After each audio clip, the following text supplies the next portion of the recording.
governor's house to carry out the residence. Local communities are not only vital to the growth of society, but they also form the bedrock of humanitarian development.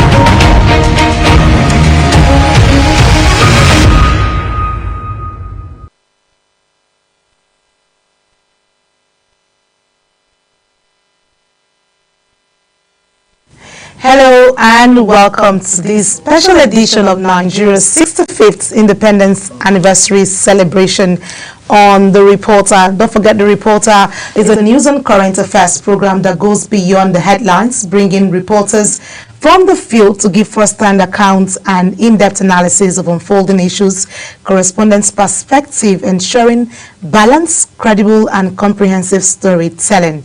I am Anita Patrick. Let's start with the President's broadcast. 65 years after independence, President Bola Ahmed Tinubu says Nigeria has turned a corner, assuring citizens that the worst economic pains are behind them. In a nationwide broadcast to mark the anniversary, the President delivered a message of hope, calling on Nigerians to remain steadfast as his administration deepens reforms. Our correspondent, Uyi Agumofugbe, has the reports.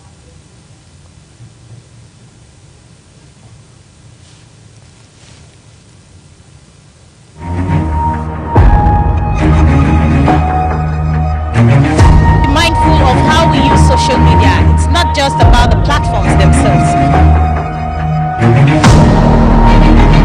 To the preservation of the national and democratic stability. Water is life, water is an essential service, and governor's house to carry out the residence. While we take that report, let's also run you through some stories making the headways today, marking the 65th anniversary to the education sector. 65 years after independence, education in Nigeria tells a mixed story, one of progress, missed opportunities, and enduring hope. Well, that's telling you what's happening in the education sector. We also have other stories making the round also as the essence of marking the 65th anniversary here in Nigeria. Let's also tell you that as Nigeria's 65th independence anniversary came with an unusual twist, no parade, no fanfare, and mixed emotions were seen among citizens in the nation's capital, while citizens reflect on 6.5 decades of self-rule. The absence of the traditional celebrations left many questioning what independence truly means today, being the 65th anniversary. Well, all and on, still talking about the 65th anniversary celebration. We also have other stories. We also move to Kano, and in Kano State, Governor Abba Kabir Yusuf has reaffirmed his administration's commitment to fulfilling all promises made to the people of the state. As the 65th years of independence anniversary celebration was held at the Sani Abacha Stadium, where Governor Yusuf said his government has remained committed to ensuring peace and security across the state. Well, while all of that conversation will go, we also had the other stories across other states, where we also had from Benue and other stories as well. But let's tell you a different version of this story here, also in the FCT. Well, as Nigeria celebrates its 65th independence anniversary, some retired officers of the Nigerian police have appealed to President Bola Tinubu to intervene in the National Pension Commission's contributory pension scheme, describing their experience as one characterized by neglect, poor welfare, and hardship under the scheme. The chairman of the retired police officers, Raphael Lero Wuhinu, made the appeal while staging a peaceful protest in Abuja. Well, that's most of the stories making around, because a lot of Nigerians have been asking questions around the 65th anniversary. What's really happening? What's the way forward? Are we moving forward? Are we moving backward? All of this conversation is what's making the round. We'll bring you all of these details in our reports after this time out. Please stay with us.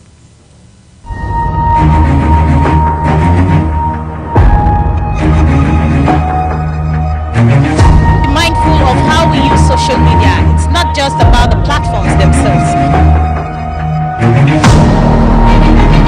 To the preservation of the national and democratic stability.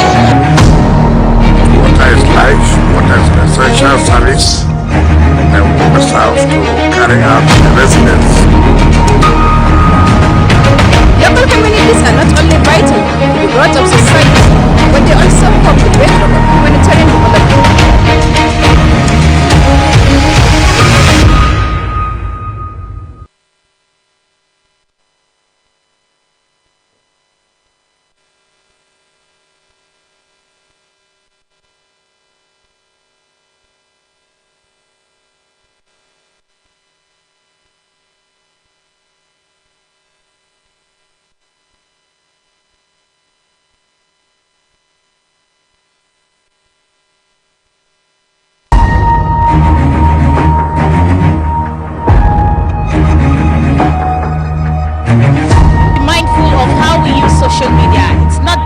From the day Nigeria's founding fathers raised the flag of freedom in 1960, the journey of nationhood has been marked by struggles and triumphs.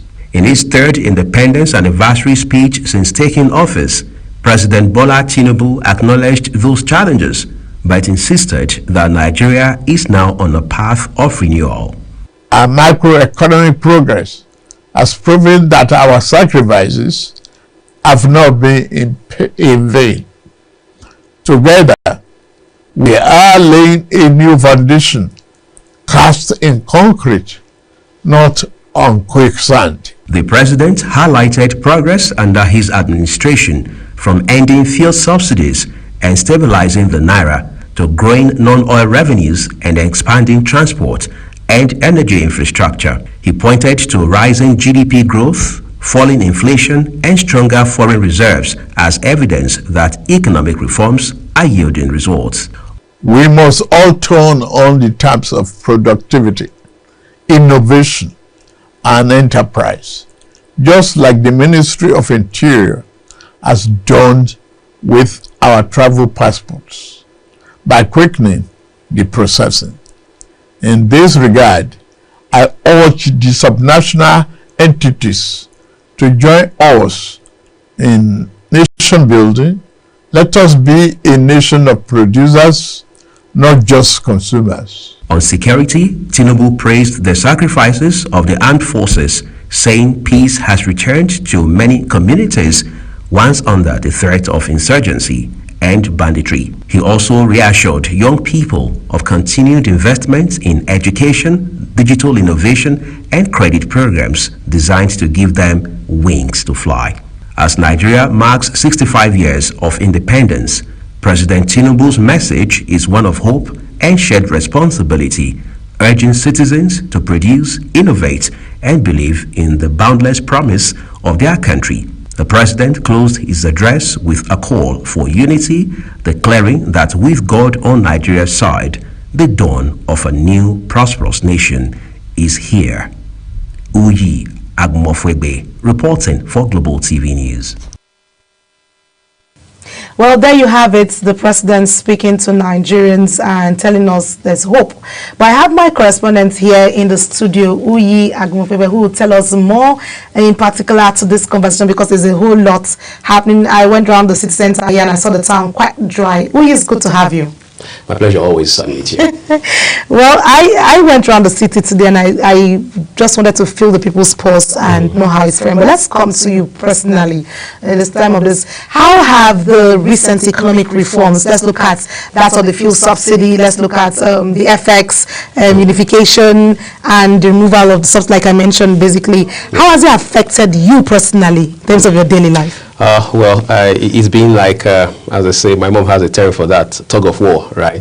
Because we did a transition that was very radical and drastic on the 29th of May 2023, once the president took office, and right in the middle of his inaugural speech, he said to Nigerians, fuel subsidy is gone. And from that point on, 2 years plus and counting, it's been one form of challenge or another for Nigeria. Of course, the economic hardship is widespread. You can't take that away. But again, let's cycle back to the president's speech. Okay. And if you listen to what the president said today, first it was a 30 minutes on the dot speech. Yeah. And the president was very clear with his words. He was very clear with where we're coming from, where we are, and where he projects we're heading to. And one thing, again, is very evident. It has run across every October 1st address by the president, right from 2023, which is the fact that he continually he acknowledges that the work is huge, Okay. and that, well, we are doing today what we ought to have done a few decades before now. Sure.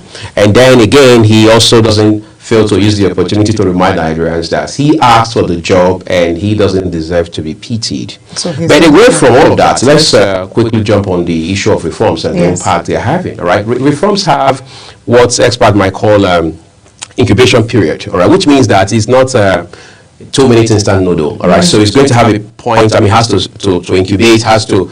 There's a process to it, all right? But the question is, do Nigerians have that time? Do Nigerians have Do that they have the patience? That's given the economic pressure they've had to deal with for several years. Yes. All right, so of course we know how the fuel thing has impacted this country over time. But the president made another very salient point when he said that savings from the suspension of fuel subsidy payments have now been reinvested in critical areas of our national life. He talked about infrastructure, for example, health, education. And he also talked about how that states, I mean subnationals, states, local governments are now getting far more, by some statistics, 4 or 5 times more than they were getting before fuel subsidy payments were removed and all of that. But again, maybe for another day, but we need to also set the record straight by saying that Nigerians must have to cultivate the culture of holding their governors and local government chairmen accountable. So that's the question we still want to ask, because I asked how it is affecting you as a person ideally. Well, we know it's an incubation period. Right. There's a whole lot for one, but the endurance system for Nigerians.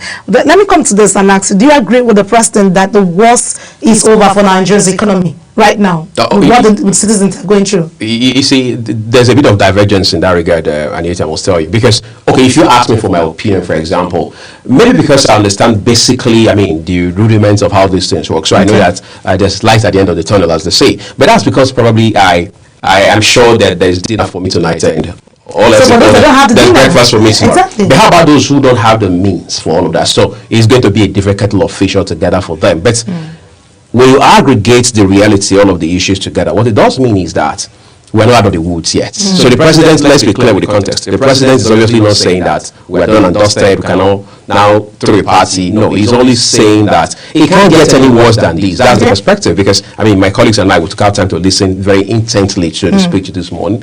It can't get worse than this. In other words, this is the worst we can experience under this administration. And we do hope that the president and indeed the government under his leadership would stick with that and ensure that things from this point can only get better. Okay, so let's hope that things get better. But a quick one, and very quick at that. Let's look at, do you believe Nigeria is really winning the war against insecurity as claimed by the president, or as stated rather, by the president in his broadcast today? All right, again, that is a hydra-headed monster. I mean, the issue of insecurity, you can't take that away. Especially when you realize that at the point, Anita, we're talking about the Niger Delta militants and all that. And the next thing you know, boom, 2010, 2011 is Boko Haram. The next thing you know is ISWAP. The next thing you know is bandits. The next thing you know is kidnapping and all of that. So as of today, it's a potpourri of insecurity concerns that we're dealing with in this country. And perhaps there's never been worse than this. So to your question of whether or not Are we winning the war right president, I mean, now? whether Nigerians are winning the war, we are sure winning the war. But the only challenge is we also need to look at a couple of factors. First of all, how much of sincerity of purpose are the leaders within the security and defense space bringing to the table? All right, because we can't politic with everything, politic about everything. That's one on the one hand.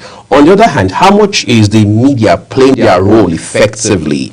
Are we, if you like, hyping or giving more visibility to what terrorists are doing to the country than we are actually putting out there the success stories of our men and women in uniform? All right, so these are questions we have to ponder on in the days, weeks, and months ahead. Okay, well, it's always a pleasure having you. You talk on issues, and this is one important conversation that is meant to talk about, because today is the 65th anniversary.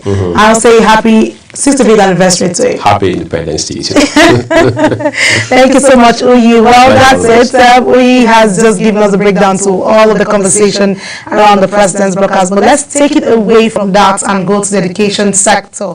Well, 65 years still after independence, education in Nigeria tells a mixed story, one of progress, mixed opportunities, and enduring hope.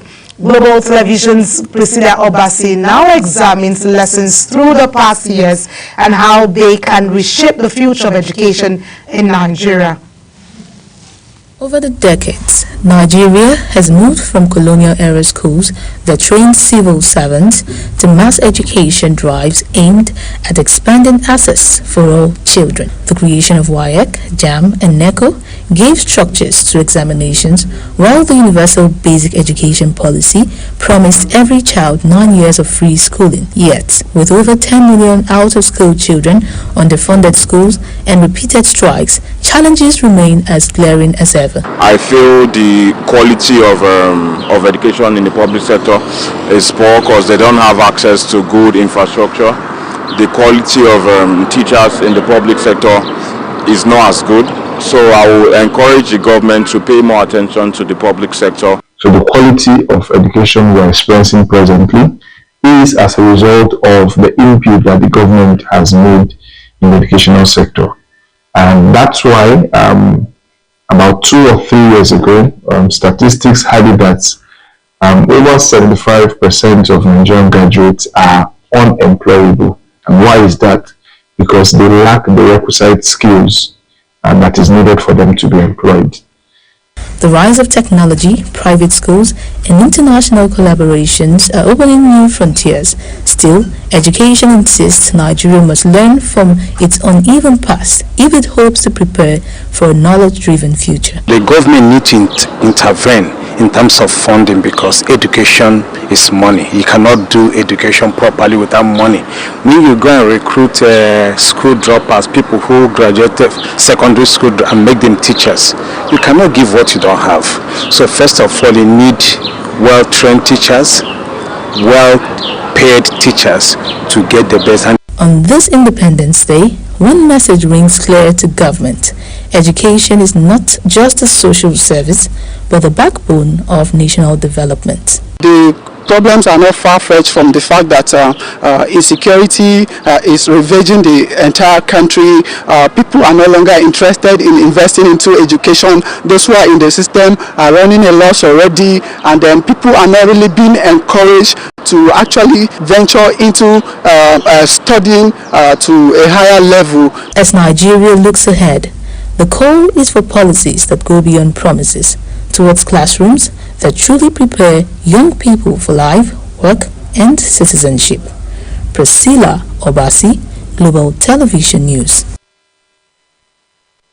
And joining us now is our education correspondent Priscilla Obasi to give us more on this report and tell us how Nigeria is faring in the education sector. Hello Priscilla, it's good to have you. Thank you very much, Anyete. Good to be here. Well, there's a whole lot happening. Today is Nigeria's 65th independence anniversary and a whole lot of conversation around that. But let's come to you straight. 65 years after independence, how has Nigeria's education sector balanced progress with missed opportunities, just like you were trying to give us a breakdown of that report? All right. Nigeria's educational system has gone through phases. Over decades. We've introduced different curriculum reforms and we've built universities, we've built more universities, we've built more colleges, we've expanded, assets.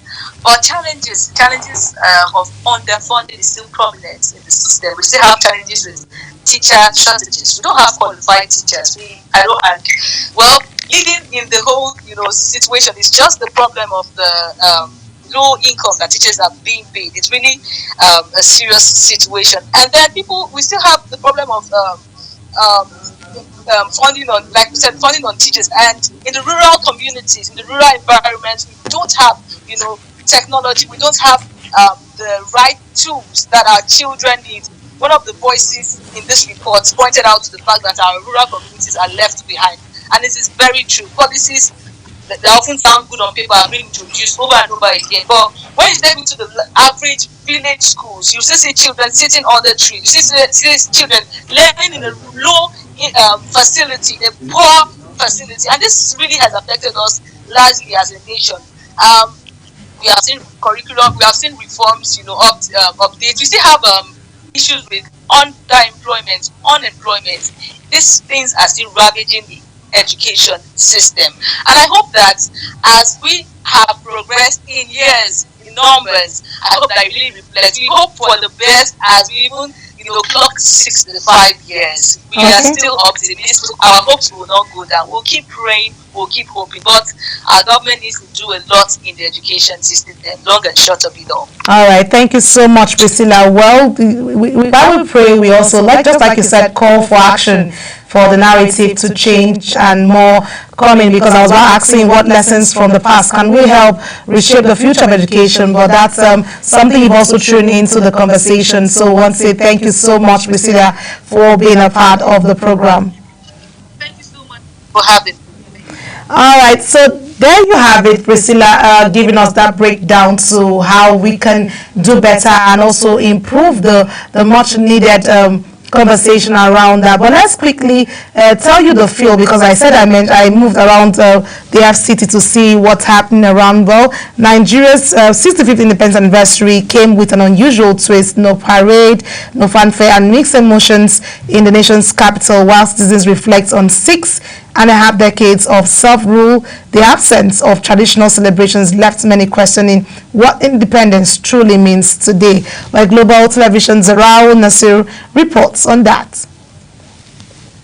This is the National Parade Ground, where on the 1st of October every year, the Independence Anniversary Parade takes place with pomp and pageantry. However, the story is different this year because the government has cancelled the parade.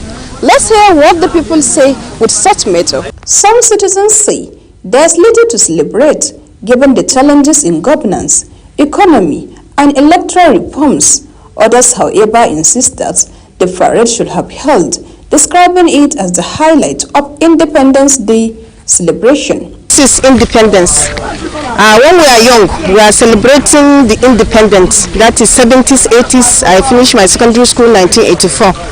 We go around, we celebrate it very well. It is a day that cannot be separated from all these young ones that are coming off. Mr. President, sir, next year, by God's grace, God will give us a life for you to celebrate it. So it's reflecting. Look at the atmosphere, it's so dull. If it's in another place, in a different climate like the USA, you see Independence Day like this, people are happy. Everybody is sharing food, everybody is celebrating together, because what they look for, the amenities, the basic life amenities, they have it. Right from when I was in primary school, we used to observe the Independence Day March Past or celebration. And it is quite unfortunate that on the 1st of October 2025, Nigeria is 65, and it appears as if we have nothing to celebrate. Even more disappointed were young people who traveled from outside Abuja unaware of the cancellation. Many expressed frustration after arriving at Eagle Square only to meet lockgates and no parade. This is my first time being in Abuja and also at the Eagle Square. So I was trying to witness the program, but I guess I'm the most unluckiest person in this country for my first time being in Abuja, and I want to witness a national program like this, and I'm unlucky to see it here. It's quite unfortunate. I'm just coming here and I'm hearing that it has been cancelled. Well, it's, for me, I'm not happy because you say that it's been cancelled. Honestly, if you ask me, I'm not happy. So I came here to witness the Nigeria parade, but unfortunately there is nobody here. They cancelled it. Independence Day remains a national public holiday observed every October 1st, marking Nigeria's freedom from British colonial rule in 1960. But for many, the Quiet Square was a sobering reminder of how much work still lies ahead in the nation's journey. Zarau Nasir, reporting for Global TV News. Well, there you have Zara telling us what the feel was like in the city center, especially at Eagle Square, where it's known to have that parade and fanfare. Well, joining us right now is Zara to talk to us about that and give us a feel how she felt talking to people. Hello, Zara. It's good to have you. Zara, can you hear me? Yes, I can hear you. Please, you were there, and it's quite. I felt sad from my end here, seeing the young minds who came around to celebrate. Well, let's talk about that particular experience. What does the absence of the traditional celebrations reveal about how the citizens view the meaning of independence today? Hello. Please, I asked what the absence of the traditional celebrations meant for citizens who came all the way to mark this celebration. Well, Madam Anite, some Nigerians describe it as a sign of disconnection that's between the presidency and the ordinary Nigerian citizens.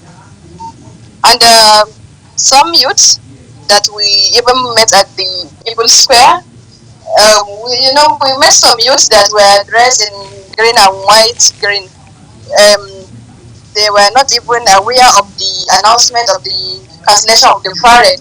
So the way we spoke to them, they expressed they were not happy of this decision. In fact, they were somehow frustrated. Okay. Well, I saw that look on the face of the young people that came and wanted to experience what it was like. But for you as a citizen that went round the Eagle Square, what was it like for you going round the Eagle Square? Well, hello, can you repeat the question? What was it like for you that moved around the environment today?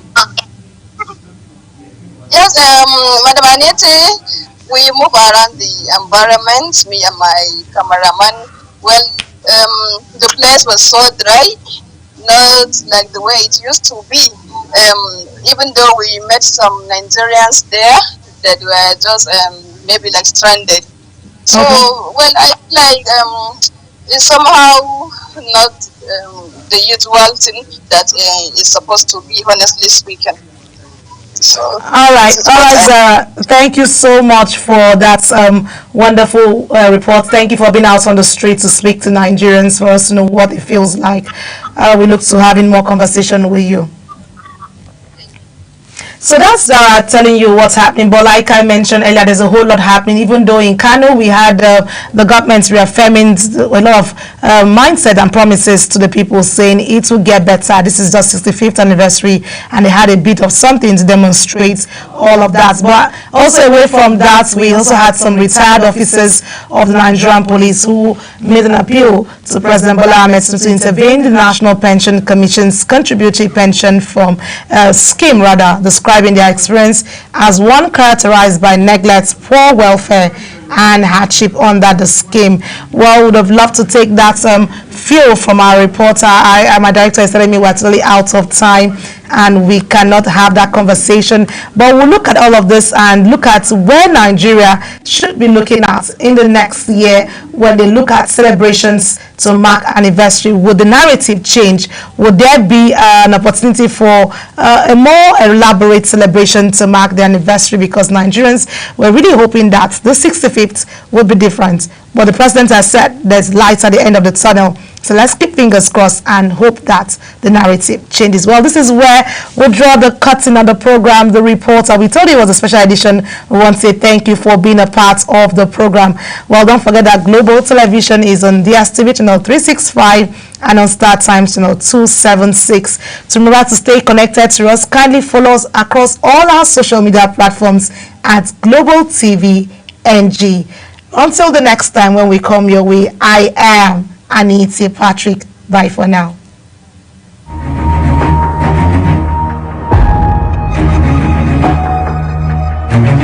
Be mindful of how we use social media. It's not just about the platforms themselves. To the preservation of the national unity and democratic stability. Water is life, water is an essential service, and we must have to carry out the residents. Local communities are not only vital to the growth of society, but they